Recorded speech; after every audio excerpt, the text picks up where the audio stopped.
Good evening. Welcome to the Southeast Tennessee Friday Night Pressbox podcast presented by Team FYN Sports.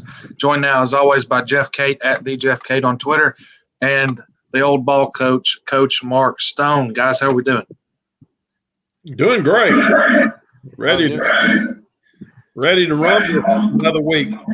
Yep, same, can agree. And like we talked about before, the weather's cooling down, but it doesn't mean the action on the field is not heating up for sure. So we have a lot to talk about here the next few weeks, especially here tonight, no doubt. Before we get into it, Coach Stone, we missed you last week, man. It was hard doing the show without you. Man, I tell you what, you gave me a curveball. I was in Maryville, Tennessee, and I didn't know what to do. I didn't know how to do it on the phone or anything, but I missed it. Dadgummit, tried to keep perfect attendance, and then y'all throw me this curveball. I believe it was kind of like a sinker. I never could hit one of them. So, no gold star for you, Coach Stone. Okay, buddy. Well, I think really the blame solely falls on Dunkel and his meeting last week for sure. It was. So it was all my fault.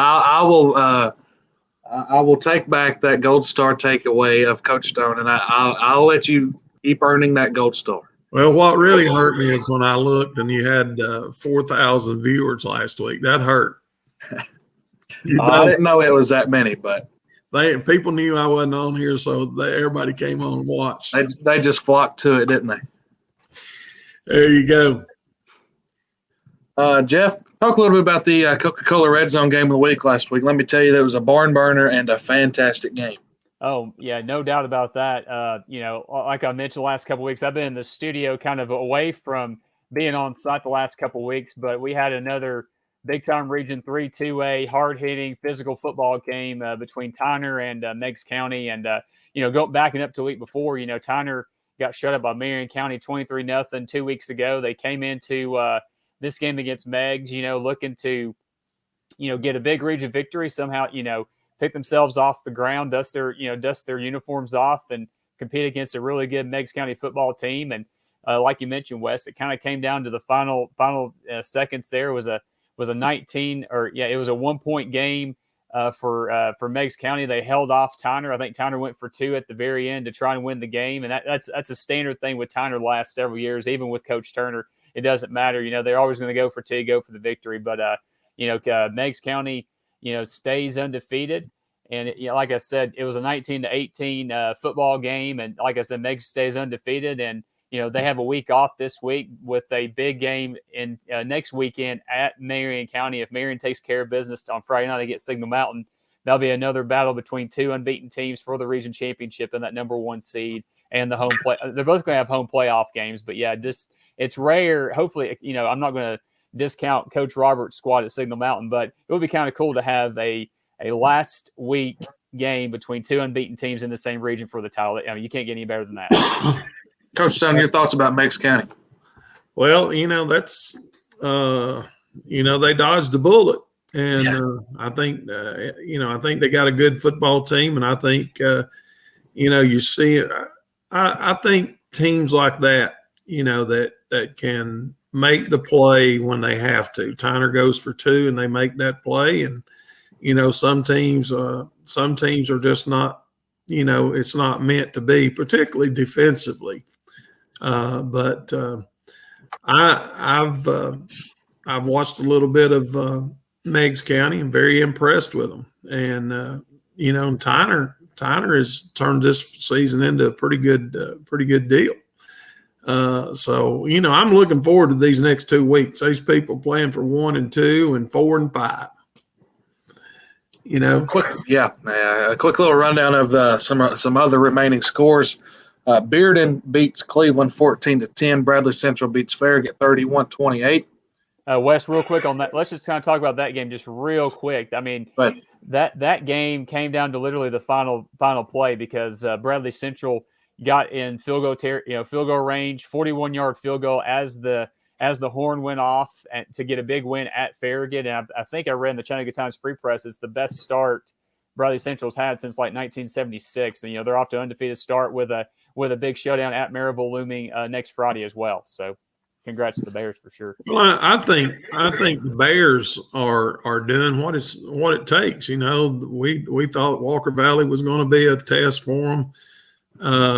and I can't remember the score of that game, but just little by little, it just seems like Coach Floyd and his football team is just, taking it game at a time. If it's a 3-point win, it's a 3-point win. If it's 2-point or whatever, and they're doing a great job. Just old coach talk. We're going to be 1-0 this week, and I think that's what I see out of that football team. McMinn County goes on the road to Walker Valley and beats Walker Valley 42-21. McMinn County now holds their own destiny inside of that region with a win over Ooltewah the last week of the year. McMinn County will be able to get in the playoffs there. I think that's something that we've seen grow up. We had them in McMinn Central early, and I didn't think they were a bad football team, but it just seemed like they needed some growing up to do, and they'd be a very good Walker Valley football team. They did. Jeff, your thoughts about McMinn County? Kind of one of those teams that's kind of been silently, doing well, beating some quality competition, and the only team that's beaten East Hamilton this year. So that shows a little bit about kind of what they still have, even though they're not, at that Ray County level necessarily, but they're still a very good football team. So just definitely a big win for McMinn County at Walker Valley, and looking like they're going to lock up that number 2 spot in that region if they take care of business. Wesley, next week, we need some big boards next week, explaining all these regions and what's coming down that in that 10th week. We do need to do that, don't we? have it on the ticker on the bottom. There you go. Our first guest of the night, Jeff, a head coach that doesn't coach 11 players on the football field. That's a little different. He coaches 8 football players on the field. Coach, it's good to have you, and thanks for coming on. Yeah, thanks for having me. So, for normal guys like me, I mean, Coach Stone coached for. I mean, he's only 55 years old, but yeah, he coached for forever, and and guys like me who just talk about football, explain to us a little bit about this, 8-on-8 football. Well, so I got I'm 57, and I've coached 30 years and never coached everyone football, so I don't know how much I know about it either. But this is our first year in it, and football is the same thing. It's blocking and tackling. Everything's the same. You just play with 3 down linemen as your start. You can go to 4 and 5 if you want to. And you play with 3 in the backfield. In that scenario.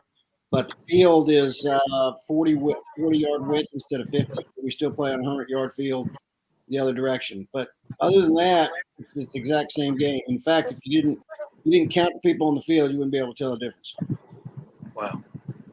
It is one of the most enjoyable high school football experiences that I ever seen.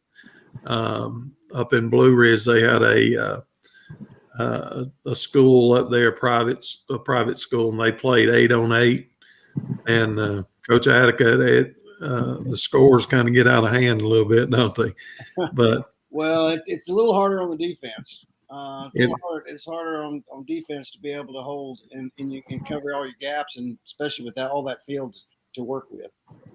Well, the couple of games that I saw, they actually played on a regular size football field, and they kept telling us, this is not our regular field. Our field is 13 yards more narrow, but they actually played on a regular field, and I mean it was fun to watch. It's fast paced. I imagine so.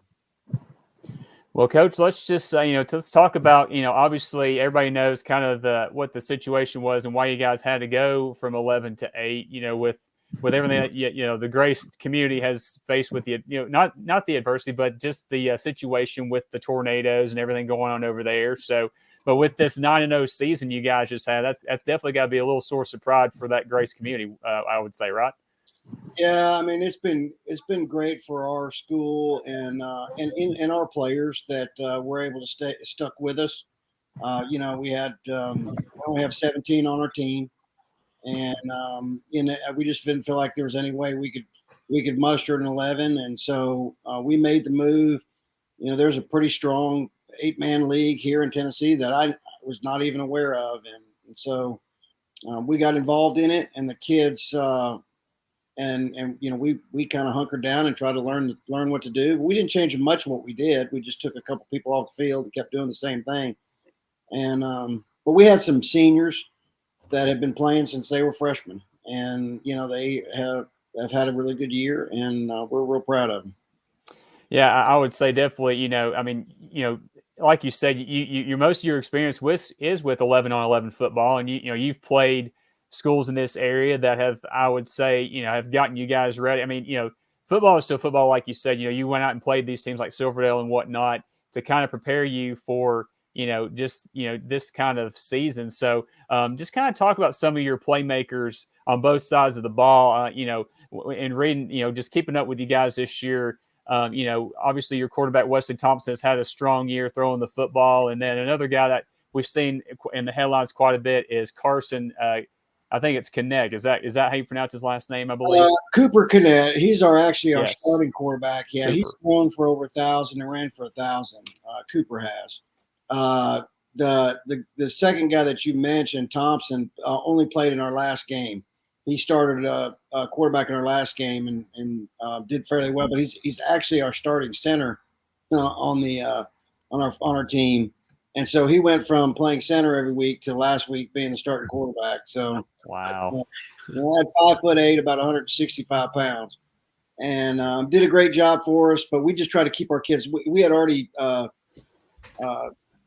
we're the number 1 seed, and we were playing a team that we felt like was not as strong. So we just played our JV squad, or we would call our JV squad our second 8. And we're able to win and not be able to play our older kids and keep them healthy for the playoffs. Now, obviously, it's a little bit different in the playoffs. I believe it's not until obviously, it's like the TWSAA playoffs. It's in November, but I believe you have to go to Florida for this national tournament. Just kind of talk about, I guess, the format for those who don't really know. Kind of the format with the tournament and kind of how many rounds are involved and how long you guys are down there. And that's just a brief rundown of what that entails. Okay. Well, first there is a state tournament here in the state of Tennessee, and this week is the quarterfinals. And there's 3 rounds. Quarterfinals is this round, and we have a bye. And then next week we'll play at home at Hunter Middle School here in Ottawa in the semifinals. And then if we win that, then we'll go up to Ezel Harding up in Nashville for the state championship on November the 5th. But there's a national ranking for 8-man football called National Federation of High School. I really don't know what the acronym for it all is. But they invited us because we right now are ranked number 1 nationally in their poll. And they invite the top 4 teams that are ranked in their poll. And we had to commit to going as of this past Friday. So we went ahead and committed. And so hopefully we can continue to win in the state. But even if we don't, we've been invited to this national tournament. And it's 4 days, and you play 2 games in 4 days, which I've never done in football. Wow. But you play on Saturday. I think it's around November 12th. And then if you win, you play again on Monday for the national championship. Oh, wow. So, I mean, yeah, that's like you said, I mean, we're used to kind of seeing that in March Madness. You play in a couple of games in 3 or 4 days, but yeah, that's pretty interesting for sure. So you said the home field for you guys was Hunter Middle School this past year. I mean, that's literally a stone's throw from where the Kate headquarters here is. But now, have the kids had any kind of I guess there is some getting familiar with the surroundings around you, having played it on campus for the last few years, but. I mean, how has that affected, I guess, not just you, but the kids as well, having to take them and move to Hunter for those home games? Well, I think it really made us appreciate what we had. I mean, we didn't probably have the best stadium in the area, but we had a stadium, and now we went from that to having I think there's an appreciation and appreciation to Hunter for allowing us to use their field. But it's been difficult because we don't use a locker room. We have to dress before we get there. There's a lot of inconveniences to it. But we look at our school every day. New goalposts are up at our school and getting ready to put turf down, in a couple of weeks. And so we're excited about what's happening over there too. So kind of twofold. Yeah, no doubt about that. Coach, you had any? I know Coach Stone's going to want to ask about line play, even though it's like 3 or 4 down linemen. I want to hear.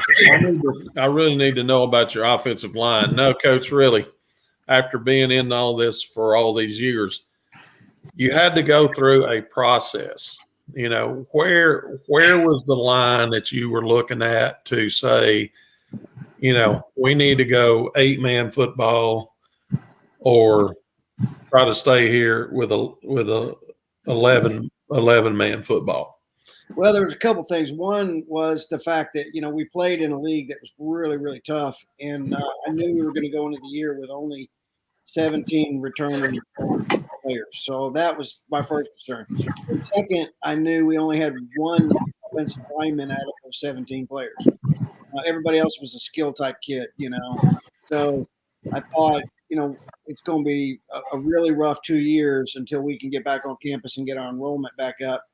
Or we can, kind of put ourselves in a better position by playing and having an opportunity to try to have some success without any linemen.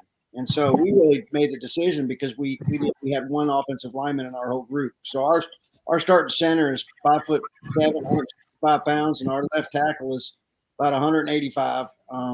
And both of them were backup quarterbacks last year. So, see, I know that had to be a hard decision, to do this, primarily because of, the change from 11 to 8, but also, I know one year when I was at Copper Basin, we had 30 football players, and about 6 of them were 8th graders, and we were sitting there, thinking about, what's the limit on this? And of course, but we had 11 big guys, big linemen, and stuff like that fit in. But could we make it the whole season? And we talked about this, but it worked out, and we got some more kids out, and we were able to make it through it. And it's just like this has been your kids have learned to win. You're number one nationally, and they've learned to win. They've learned to compete. Whereas in 11-man football, you probably beat down to literally nothing right now. In the regular football league. Oh yeah, I agree with you, and that's kind of where I guess we just got lucky on hitting this, But guys that I knew out of Nashville that had coached at guy that's now at Franklin Christian, who's in this league. He was the head coach at BGA when I was at McCallie, and the guy that's at Providence Christian in Murfreesboro, who's in this league. He was he's on staff at Oakland High School when I was at Clarksville High School years ago, and so I know both of them very well. So they were really integral in talking to me about it, saying, "Hey, this is worth looking into." And so they were really helpful. A lot of people don't realize it's not fun as a head coach just to get beat down every week because you just don't have enough players. They think. Yeah, I agree with you. I coached at division, at the FCS level, and I've coached, at McCallie and some other big high schools, and had hundreds of kids on our team. And I honestly believe that these single A programs that have 30 kids must have some of the best coaches, because how you create a practice schedule and how you can get through and just teach your kids is very difficult. You got to be really creative. Well, it's just like you. Your center goes back and plays quarterback. That's neat. I'm glad you all have had the success. When I was at Copper Basin, I competed against Grace, one of the greatest facilities down there. I mean, playing environments. You guys go out there and There was no fence around the field, and the bleachers was right there behind you, about 5 yards off the sideline. We had a great time. I tell you, we played on a Saturday afternoon. Kids got to enjoy that, and I just wish you guys all the luck in the world. Well, I appreciate it. We're really looking forward to the future. We think there's great things to come, and we're tickled to death of the year we're having. Wes, you got anything to add, or? Coach, my audio, my microphone, everything went out for that whole entire interview. I didn't get to hear much of it, but like we said, we appreciate you coming on and being able to talk about your kids and your program, and best of luck moving forward, and we appreciate you coming on.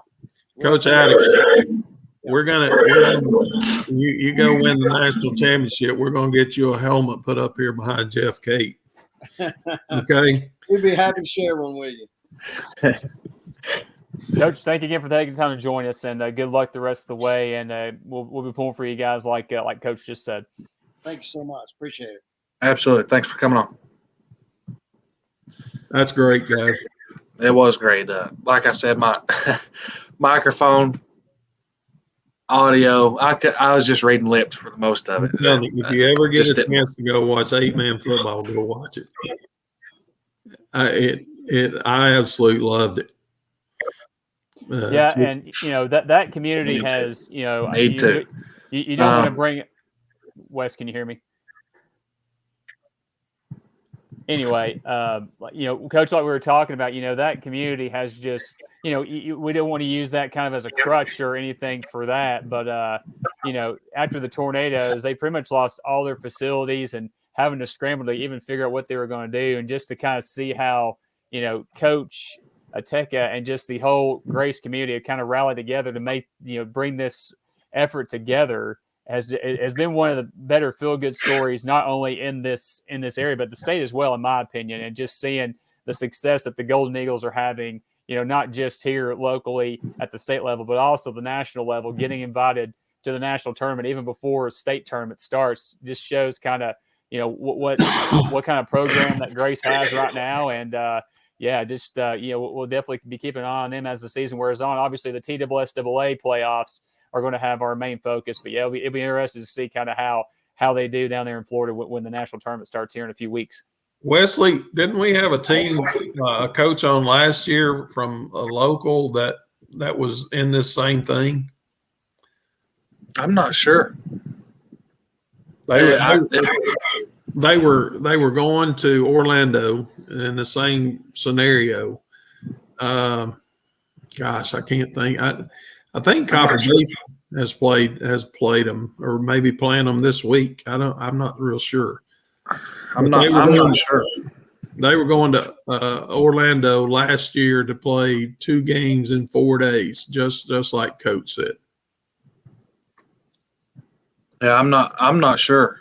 I'll try to look that up.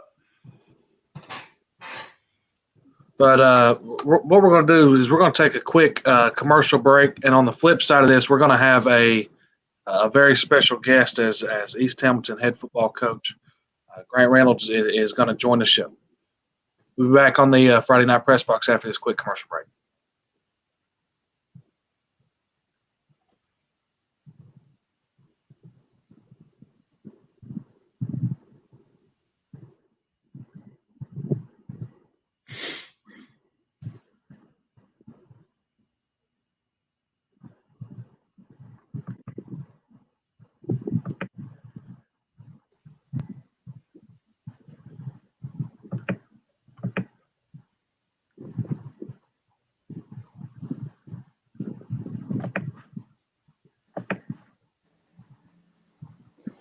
Welcome back to the Southeast Tennessee Friday Night Press Box presented by Team FYN Sports. And we are pleased to now be joined by the head coach of the East Hamilton Hurricanes, Grant Reynolds. And Coach, I guess, first of all, thank you for taking the time out of your busy game week prep to join us. How's it going this evening, sir? Hey, doing good. Just glad to have you guys here and be on the show tonight. Thanks for inviting me. Well, just I guess before we dive into Friday night's region game, which is very important for for you guys. Just kind of, I guess, just kind of catch us up to speed. Everybody who has not been really, that may not have been keeping up with the Hurricanes as much as they probably should. You guys are having a really good season so far. Just kind of talk about your season leading up to this game Friday night against Red Bank. Yeah, we've had a good season. We're 6-1 at this point. We've beaten a couple of pretty decent teams. Guys have played well. Offensively, we've generated some points, and defensively, we're getting enough stops to win games. Team's pretty healthy right now, so I think going into this 10th week of the season, we got that working for us where a lot of teams aren't healthy. So we're just trying to get the kids in position to win a region championship this week. Well, you definitely have the chance to do that, and you guys got going into a pretty tough environment there at Red Bank on Friday night, and these last couple years between you two have had some very close and very entertaining football games, and I'm sure it'll be another chapter added to that on Friday night. So, just kind of talk about, I guess, kind of what. Kind of where the team is at this week. Obviously, they know not a state championship, but a region championship is on the line for you guys this week. But I guess that is obviously the first major goal of the year. But I would say the first goal for this week is going undefeated and going 1-0 this week. Wouldn't you say? Yeah, we have, and we had a bye week last week, so we got a little extra work in. During the bye, got some people rested up, ready to be back at practice this week. So. Those things are working in our favor. We're just taking it one day at a time, and doing the things that you normally do this time of year to get the kids ready to play. Coach Stone, I know you want to ask about line play, and they definitely got some very good pieces up front for sure. Coach Reynolds, that's my question of the year. Jeff won't let me ask any other question. What you do on offense or defense, but. Tell us a little bit about the guys that's not really heard about a lot. Yeah, Coach Stone, think about line play now. I remember you used to be at Copper Basin. Is that correct? Yes, sir. And you had some guys up there who were pretty big. The Orton brothers play for you? Yes, sir. Yeah, I remember those guys, man. Those guys were like mobile homes now. They were big, and you guys ran that wing tee, and you got those guys pulling, and our guys didn't want to get in their way. I don't know that much about that, but you guys over there at Boyd Buchanan, the thing Boyd Buchanan, they took our big boys, and we had some good boys, but I tell you what, Boyd Buchanan take them little bitty guys, and they'd wear us out after halftime. We had to be fast because we sure weren't big, that's for sure. But I wish I had some linemen like that, Coach Stone. We've graduated 4 linemen last year, so we've had to replace some guys up front.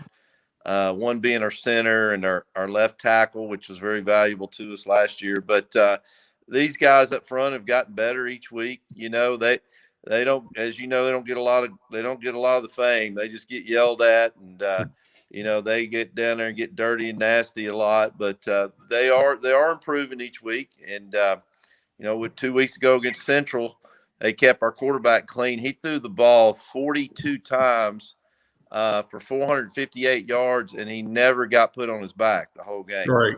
So that's my boys right there. Yeah. So we gave them a lot of credit for that, and just it's a work in progress. Well, Coach, you mentioned 2 weeks ago that we were on site for our game of the week on the Red Zone, and just talk about you talk about your quarterback Lake Clark not having his back dirty. I think the only green on the uniform was from the school colors, green and black. So just kind of talk about his progression this year, because really that first week against Ooltewah, I think it was his first. I may be not saying everything correctly, but I think that was his first game as a starter, and he is just consistently taking off more and more every week. Just kind of talk about your quarterback's progression through the year. Lake came to us from McCallie. He was a transfer that we got from McCallie, and he had set out the year before, had a back injury, and so we didn't have to worry about eligibility because he already lived in our zone. So we got him late in the summer, probably right after the dead period, and started working with him. Didn't really know if he could run our offense. We're up tempo. We RPO things a lot. We put a lot on our quarterback. But our offensive coordinator gave him the playbook, and he learned it. And in about 3 weeks, we could say, yeah, this guy's gonna be able to help us. It enabled us to move Jeremiah Flemings back out to slot receiver, which is his natural position, and let Lake play quarterback. And that first start against Ottawa at our place in front of a huge crowd, that was Lake's first varsity action in his whole career. So he's just kind of progressed from there, and we're excited where he's going. Now I know you've had one setback all year, and I graduated from McMinn Central, and let me tell you, we don't like those kids across the creek. So we won't talk about McMinn County winning a football game this year against East Hamilton. Talk to us a little bit about where you've come since then. You have that early season stumble, and then you keep gaining momentum, and you keep adding on, and you've done a good job ever since then. Crazy game. I mean, we got up 19-7 at halftime, and then they got a little momentum in the second half. We couldn't ever get it back. I mean, those guys from McMinn County play hard. They're tough as nails. But in the long run, it could have been one of the best things that ever happened to our guys, because it shook them. It got their attention. It gave us a little bit more urgency. We still had a chance to win the game. They're down 30-29, last second field goal. We missed it. And so that we've come a long way from that point. But in the end, I think that's probably the best thing that could have happened to us at that point. I guess to kind of piggyback off of that, I mean, I'm not going to bring up, I don't want to talk about the loss either, but, that very next week, I believe, was that game against Central, and both, you and the Pounders were undefeated in the region at the time. So, I mean, I couldn't think of it. I mean, it sounds weird, but, a loss, like you said, kind of would be almost one of the best things to happen, because, that game was so back and forth, especially the second half. And in that fourth quarter, I think there was 5 touchdowns between you guys, and defensively, a couple pick sixes on each side, and long pass plays down the field and all that stuff. So, I think they definitely learned some adversity and learned how to kind of overcome that for sure, I would say, right? Yeah, absolutely. That, both of those were kind of defining moments in our season. Well, I guess go ahead, Coach. Sometimes a game like that McMinn game you're talking about, that makes your team grow. And, you can kind of shake it off a little bit. And of course, you're saying, well, you're crazy. I want to be 10-0. But come that 11th game in the play, you get into playoffs, that game may be a bigger help than if you hit that field goal. And I know you kind of got two kinds of teams. You get a loss, and then you carry it to the next week and you lose again, or hey, we're going to do something about it, just like you said. And, it caught your attention. Yeah. And it definitely did that. The kids, they bonded together after that, because they didn't like that feeling. They looked down and see the other team celebrating on our home field. They didn't like that. And, that's the way losing's supposed to feel. You're not supposed to accept it. You're not supposed to like it. And you're the ones, and we told them you're the only ones to do something about it. So, they've responded well since that point. That's great. Well, Coach, so I guess let's just kind of dive right into this game on Friday night. A big region game. You guys can lock up the region championship on the road at Red Bank. You like you said, you had the week off last week, and before that, you pitched a shutout over another region opponent in Saudi Daisy, and you're going into this game, like I said, have a chance to wrap up the region, but you're also facing arguably one of the hotter teams in this area in Red Bank. They struggled, the first part of the season. I think they've reeled off 3 or 4 games in a row. So, I guess just kind of give us a couple of keys to the game to, what you guys have to do to, be able to achieve and go on the road and get a big win at Red Bank on Friday. Yeah, they're a great football team. They got a lot of athletes. They're well coached. They've been battle tested as well. They played Cleveland, Ray County.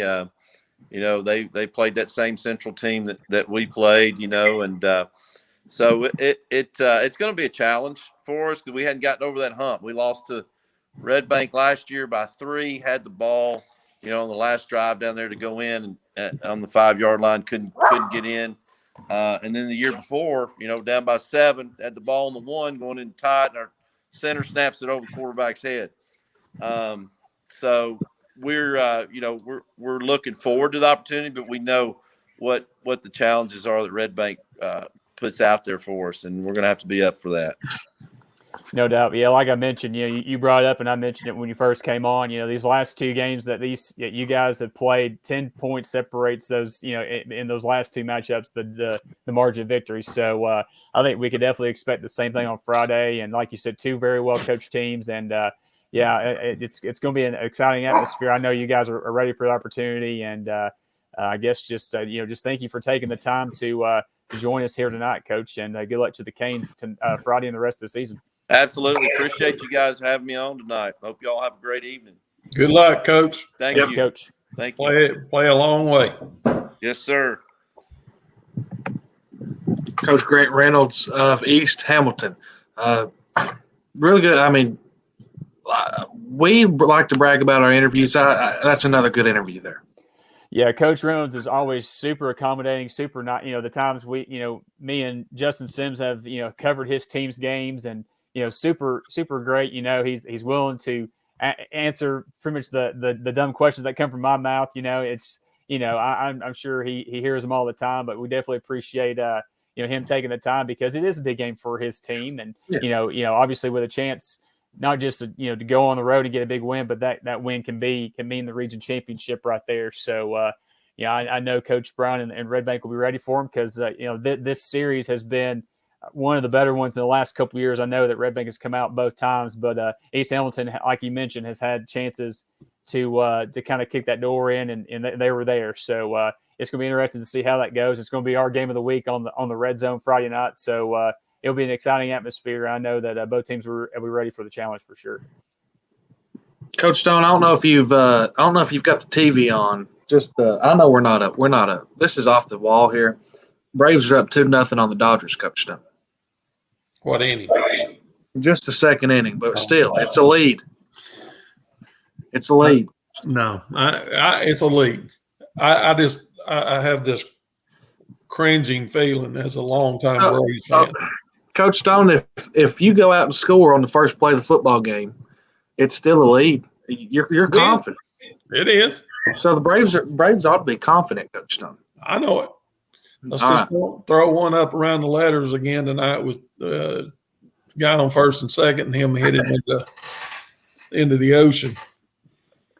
Oh man! All right. Well, we're going to take another quick commercial break, and then we'll be right back to preview this week, and who knows, we might talk a little bit more baseball. You're listening to the Southeast Tennessee Friday Night Press Box, presented by Team FYN Sports.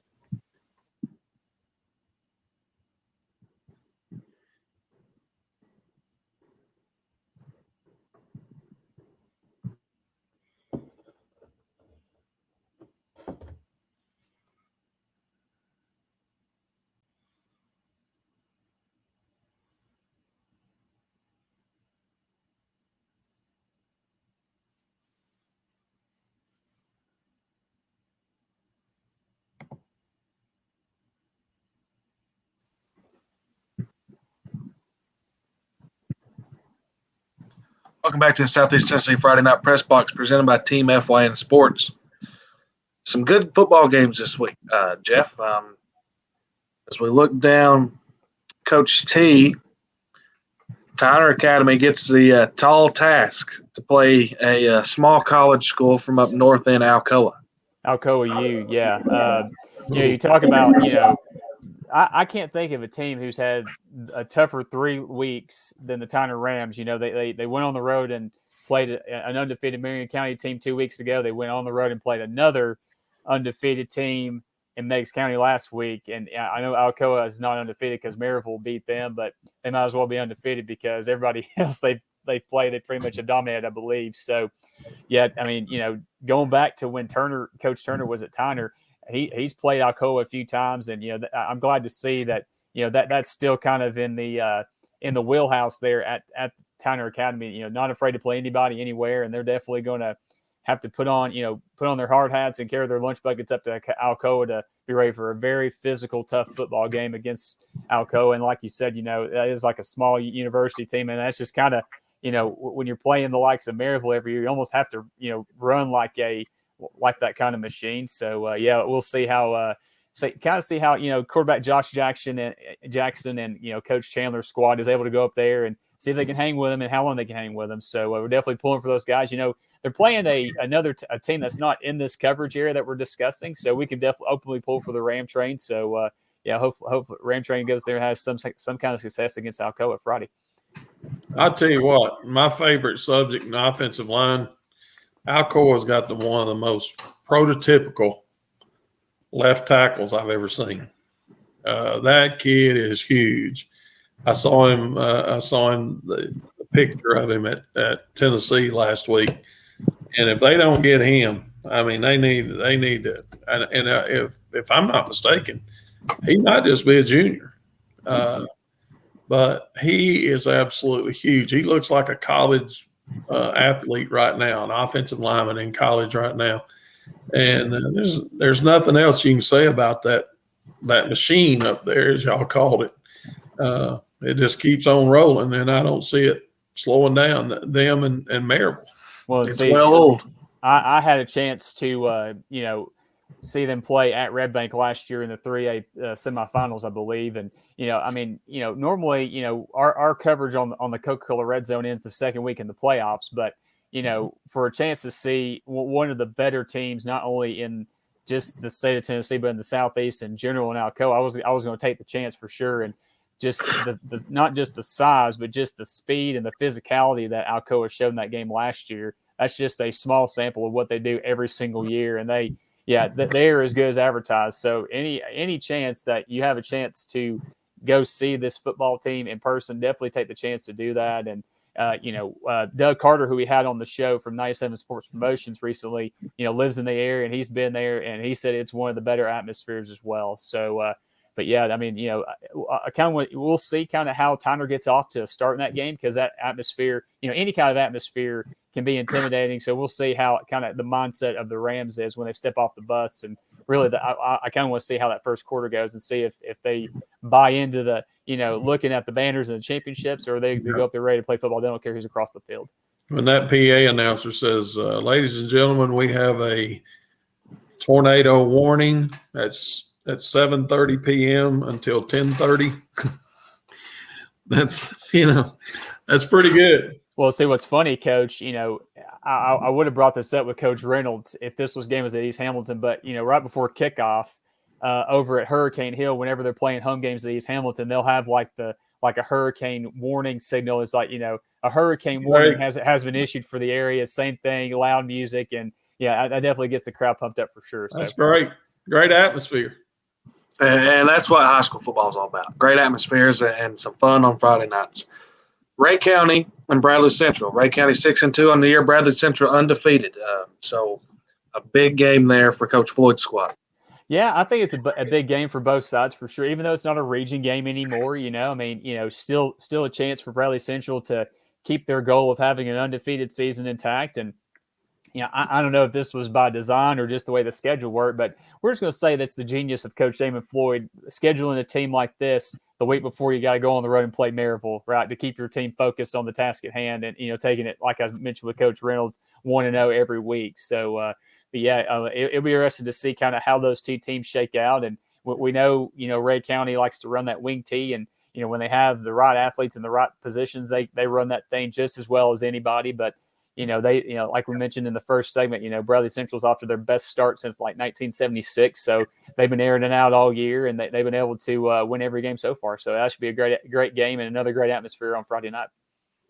After that Walker Valley game, I kind of fell in love with that Bradley Central team. I really did. I thought, but they kind of took Walker Valley apart, and nothing against Walker Valley. I think Bradley's got a super football team.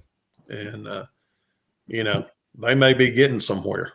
And the thing, I think they do too. And obviously, every game and every team in that region is going to be solely based on how they do against Maryville, right? Because Maryville's that gold standard in that region in 6A. But, they've had teams, that have had this kind of success in the past, and Maryville's just taken them apart. So, but you know what, with the way they've been playing, Coach Stone, like you said, anything's possible, but, that's going to be a tough game next week. But I know that he's looking forward to this game on Friday night against Ray County. But yeah, so I know that'll be a game next week we'll probably dive into quite a bit as that region will probably be decided then as well. Talk a little bit about Marion County and Signal Mountain. Marion County 7-0 on the year, Signal Mountain 5-3. This one, it's got the makings of a good football game. I just think Marion County is probably just a little bit better than that Signal Mountain squad. I just think defensively, I think Marion County probably will have, not their way, but pretty much close to it against that Signal Mountain offense. Coach Roberts' team has definitely had a great season, but but Marion County, man, that shutout against Tyner really showed me kind of what they have defensively, because for a team like Tyner is averaging 40 points a game going into that game and not even gaining not even 100 yards, much less scoring, definitely showed me kind of what they have on the defensive side of the football. And Coach Pruitt has done a great job. And, because, what's the old saying? Offense sells tickets, defense wins championships. Well, they're definitely kind of, going into that mold right there. And, that game next week at Jasper with Meigs County coming to town, I'm sure they're looking to that. But they got a game Friday night against a team that could give them a little bit of trouble. So I kind of want to see how that one goes as well, for sure. Keep them to 0, boys. If they don't score, we won't lose. That is the kind of analysis people tune into this daggum Friday night Pressbox Southeast Tennessee podcast. We had 4,000 listeners last week, double that, because Coach Stone just put that. Keep them to 0. If they don't score, we ain't gonna lose. Coach Stone, before schedules are made, the year before. McMinn County is going to host Loudon. This week is McMinn County's homecoming week. Loudon's 9-0, ranked in the state, got a tremendous football team coming in there on homecoming in Athens. Well, you really don't know, what you're getting into. Yeah. Is this the second year of Tennessee? Tennessee's getting ready to reclassify, right? They did that this past year. Okay. You're going to do that the first year. You may get a football team that's, that you might not think is going to be too good for 2 years, or, in the second year, they may be world beaters. And I think Loudon's, Loudon is a reputable opponent for McMinn County. And now I can't just visualize McMinn County's home season, but whoever picked homecoming with Loudon, they must have played some pretty good football teams at home. Well, and let's not discount McMinn County here, guys, because people were, even though they don't have the record that Loudon has. Obviously, we've seen, even with, go back to last week, a 1A team in Fayetteville, undefeated, coming into Red Bank, a 4A school, and Red Bank just had their way with them. Fayetteville is the defending state champion. So, and then obviously, with Coach Reynolds on here, he brought up the McMinn County loss. That shows that they have the weapons to hold high-powered offenses at bay and, get wins on the road. So, I think this is definitely one of the more under the radar, what could be really good classic football games on the schedule Friday. So, like we've talked about, that's a very tough place to play and a really great atmosphere. And, those two schools are fairly close. So I know both sides are going to be packed and be fired up. So, I think it's going to be a very close football game. I'm sure, just based on the records, people are going to be picking Loudon. They wouldn't surprise me to see McMinn County come out of there and get a big homecoming win on Friday night. Well, I felt like the first Friday we talked with Coach Cagle. I think you will all agree. He expressed he had a very young football team. He'd lost those linemen, big linemen. He lost Hunt. Jalen Hunt. And I felt like Coach Cagle was telling us all along, our football team's going to get better. We may not be pretty right now, but I think our football team's going to get better as the season goes along. So, I think this is going to be something everybody needs to look at. Well, I mean, just look at the first 4 games. McMinn County went 1-3. One of those was a 4 or 5 point loss to Cleveland, and ever since then, McMinn's on a 4-game winning streak. So just those streaks. It's kind of like Red Bank. We talked about Red Bank being one of the hotter teams. McMinn County is definitely in that mold as well, reeling off 4 straight, and just including like we talked about. Obviously, the Howard game. Howard's going to is struggling this year in that region for sure. But you look at the teams they played and they've defeated. East Hamilton, that was probably the biggest and the best win they've had in that last 4-game stretch. But wins against Sweetwater at home and then at Walker Valley last week. The Cherokees got it rolling. So I think it's going to be a great game on Friday night between Loudon and McMinn County for sure. I think it'll be a good game. I just feel like Loudon's got too much offense, and their defense is good enough. I just think Loudon's just a little bit better and farther along than McMinn County. And I'll be honest, I picked them in the McMinn County in the Chattanooga pick and poll, just hoping to gain some ground because I think everybody's been picking Loudon. But honestly, I don't know if now you've got to back that decision, huh? I have to, man. It's like I'm playing chess in my mind, even though I may not agree with it. But I really could see McMinn County finding a way to win this game just based on the season they've had and the teams they play, because they played some really good competition and playing really tough. So I can't. Just can't. Well, that ugly black and gold, that MC. No, it's just bad. By the way, Coach Stone, Freddie Freeman just hit a home run. We're up 3-0. There you go, buddy. We just got to get it to about 8-0. Okay? Yeah, and then get it to the bullpen, and just hope for the best. We can give up 7 as long as remember, if we hold them scoreless, we win. Yeah, if they don't score. If they don't score, we win. That's how it works. If they don't score right now, we win. But if they don't score at all, we're not going to lose. Jeff, I think that needs to be the trademark slogan of the Friday Night Press Box. There you go. If they don't score, we don't lose. If Ole Miss hadn't scored last week, we would have won. That's true. That is true. That's true. Walker Valley, go ahead. Now, I was going to say, if we can fit this in the final, 7 minutes of the show, obviously we saw, being in Knoxville on Saturday night and, being around that atmosphere, obviously with, the reaction of throwing stuff on the field or whatever, I'm definitely not saying there's never a time where you should do that. But I did want to ask Coach Stone, was there an environment that you coached in that was either the same or very close to what we saw at Neyland on last Saturday night? That's a good ending question. I like that. I had a ball game. Gosh, I hate to even say it.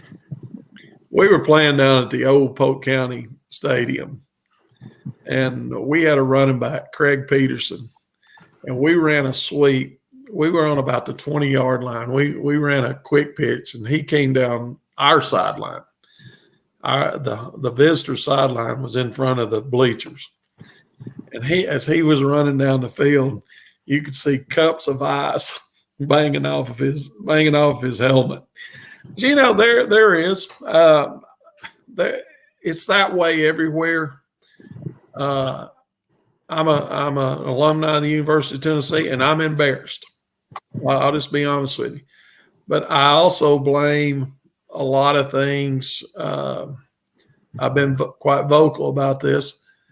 I blame a lot of things. And if you watch the Monday coaches conferences,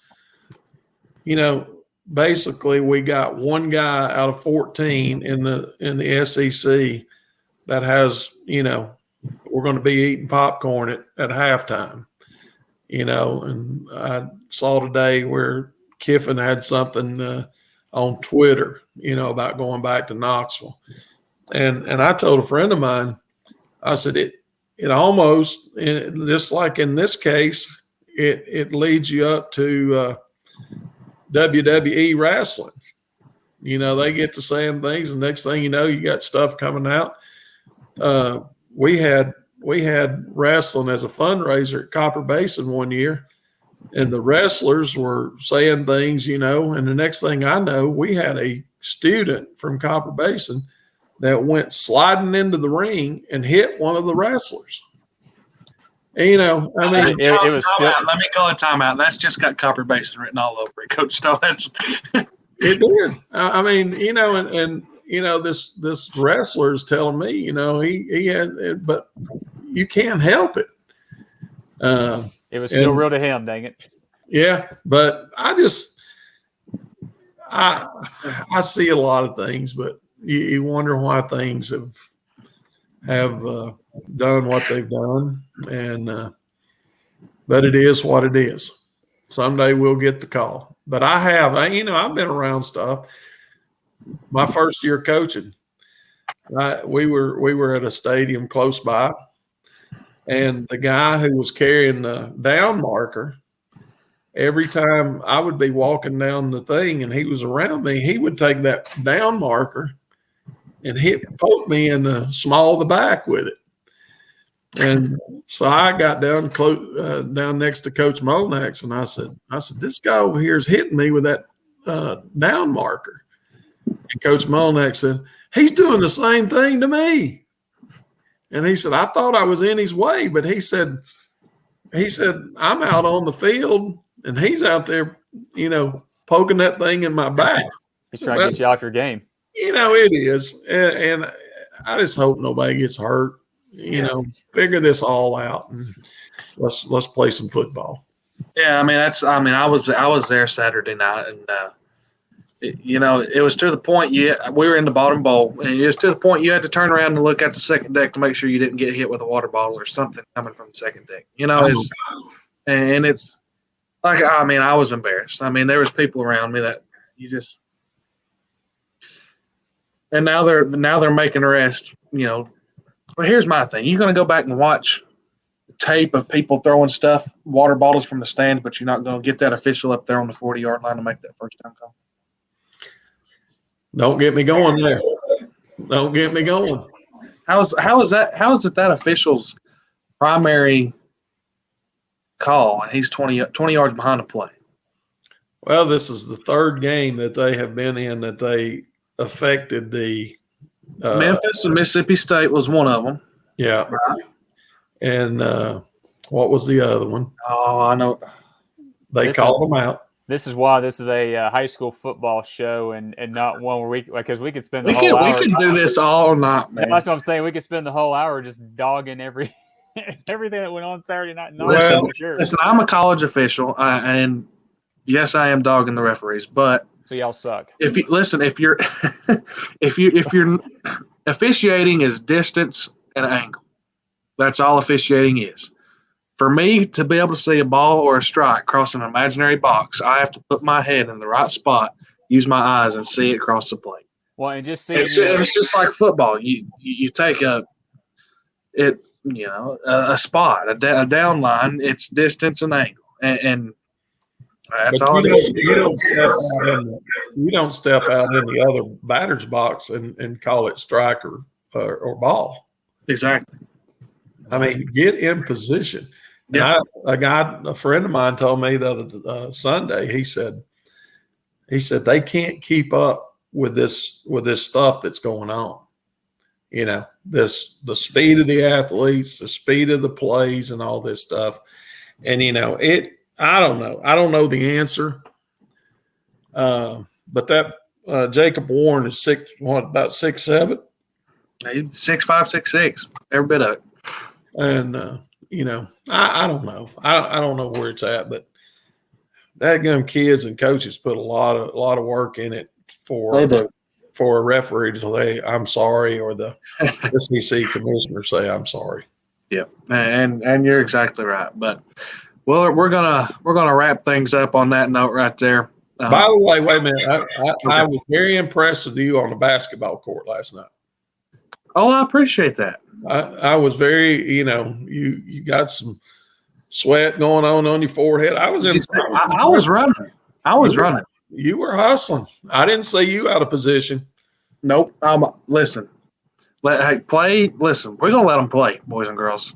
Bodies are on the floor. That's the only time there's gonna be a foul. Let me remind you of this. If you don't score, if the other team don't score, you're not going to lose. And if you make a foul them hard enough, because it's hard to see the goal through teary eyes. I like that, Coach Stone. Well, guys, be sure to like and share this this podcast to the streaming platform. Any podcast platform. We appreciate you listening. And as for Jeff Kate and Coach Stone, you're listening to the Friday Night Press Box presented by Team FYN Sports. I hope I can come back.